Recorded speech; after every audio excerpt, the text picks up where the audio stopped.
안녕하십니까. 더불어민주당 이광재 의원님과 저 시대전환 조정훈이 양극화 해소 및 삶의 질 향상을 위한 미래비전 공동성명문을 발표하는 자리입니다. 네, 이광재 의원입니다. 문제를 이대로 둘 수는 없습니다. 이렇게 방치하는 것은 정치의 역할이 아닙니다. 이념과 정당을 넘어서 조정훈 의원과 저 이광재 의원은 양극화 문제를 해결하고 국민의 삶의 질을 높이기 위해서 초당적인 협력을 하겠습니다. 구체적인 해결책 모색을 위해서 다음과 같은 노력을 해나가겠습니다. 첫 번째, 개헌을 통해서 양극화 해소와 국민의 삶의 질 향상 의무를 명확하게 하겠습니다. 현행 헌법 제119조에 있는 경제 민주화 조항만으로는 심화되는 양극화 문제를 해결할 수 없습니다. 따라서 행복추구권 제10조를 행복보장권으로 확장해서 구체적으로 진화시켜야 합니다. 두 번째는 양극화 해소의 정도가 국민의 삶의 질이 정치인의 성적표가 되는 정치혁명을 이뤄내야 합니다. 그러기 위해서는 국회 내에 양극화 해소와 국민 삶의 질을 향상을 위한 초당적인 논의를 시작해야 되겠습니다. 조정현이 대표 발의해 주신 국회 내에 특위를 만드는 일을 함께 추진해 나가겠습니다. 나아가 국민 행복의 기본 지표 1. 소득, 주거, 교육, 의료, 문화, 돌봄 등 국민 삶의 질을 측정할 수 있는 지표를 확실히 만들겠습니다. 이 지표를 기초로 해서 모든 정치와 행정행위가 평가받는 정치혁명의 길을 열겠습니다. 국민의 행복이 정치인의 성적표가 되는 정치혁명을 만들겠습니다. 세 번째는 예산개혁을 통해서 양극화 문제 해결과 국민의 삶의 질을 높이는 데 재정 투입을 집중하도록 하겠습니다. 예산개혁이 필요합니다. 저출산 고령화 예산의 경우 지난 5년간 212조 원의 예산이 투입되었습니다만 우리 출산율은 매우 저조합니다. 이제 국가 예산이 투입되면 반드시 그 결과로 나타나야 합니다. 그 결과는 국민의 삶의 질 지표로 평가받아야 합니다. 이광재, 조정훈 두 의원은 양극화 해소와 국민의 삶의 질을 향상을 위한 세 가지 정책에 대해서 적극적으로 협력하려고 합니다. 새로운 미래를 열고 국민들이 행복한 나라를 만들기 위해서 함께 노력하는 정치 실험, 정책 협력을 해나가겠습니다. 고맙습니다. 평소에 이광재 의원님 정치는 이렇게 해야 된다고 생각합니다. 정치의 기능이 두 가지인데요. 하나는 오늘을 관리하는 거고요. 두 번째는 미래를 준비하는 거고요. 이광재 의원님은 특히 미래를 준비하는 데 관심이 많으신 것 같아요. 깊은 마음으로 응원하고 있습니다. 네, 1983년도에 대한민국에 재정개혁이 있었습니다. 그러니까 여태까지 썼던 예산을 전부 제로 베이스에 놓고 대대적인 재정개혁을 해서 2년간에 발표했습니다. 그 재정개혁의 결과를 지금 40년 동안 쓰고 있습니다.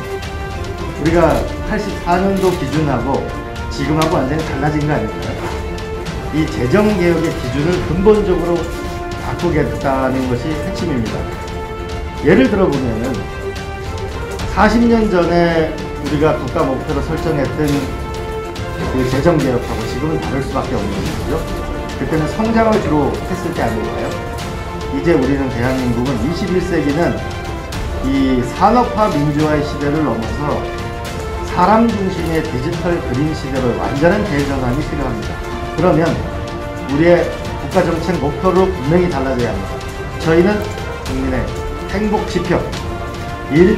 소득, 주거, 교육, 의료, 문화, 돌봄 이 물질적 지표라면 하나는 공동체의 지표. 하버드 대학에서 70년간 연구를 했는데 인간을 어떻게 하면 행복하게 사는가를 보니까 좋은 관계가 있습니다.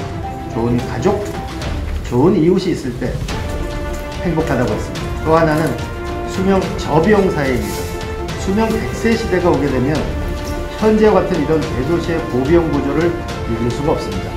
저비용 사회 이 지표를 명확하게 만들고 이것에 공모할 수 있는 예산 편성, 그리고 저는 더 나아가서 이제 기재부를 뛰어넘어서 예산 편성하는 부서와 결과를 정확하게 평가하는 평가부서를 따로 만들어서 확실하게 성적표를 전 부처, 대한민국 전체 지방정부까지 평가받아야 이제 정치인들은 싸우는 정치가 아니고 기록 경기로 저는 전환될 거라고 생각합니다.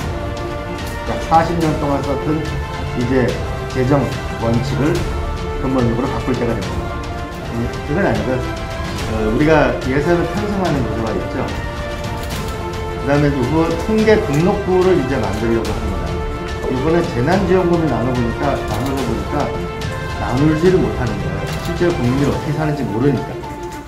그래서 모든 국민들의 실시간의 생활, 고용이 되어 있는지, 소득은 어떻게 되어 있는지, 실업이 되어 있는 건지, 정말 고통받고 있는지를 실시간으로 알 수 있는 그 부를 만들고, 그 부에서 이 예산 결산을 같이 해주는 거예요.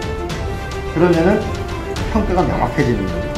그냥 행정을 잘했다, 저 사람은 유명하다, 이렇게 정치에 성장하는 게 아니고 이제 그 이미지 정치의 시대를 끝내야 됩니다. 이제 실적 중심의 정치로 나아가야 국민들이 고통받지 않는다. 미래를 준비하는 장면들이 앞으로 다가오는 대통령 선거의 이슈가 됐습니다.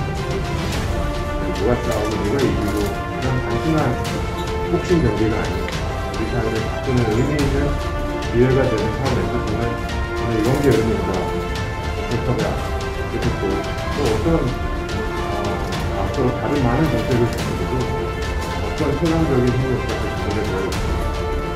저는 적을 만들어가지고 내부를 단결시키는 이 분열의 정치를 끝냈으면 좋겠어요. 이제 마이너스 정치가 끝나고 플러스 정치의 시대를 열고자 합니다. 이제 51대 49에 이기는 민주주의를 끝내고 이제 공존하는 민주주의가 됐으면 좋겠어요.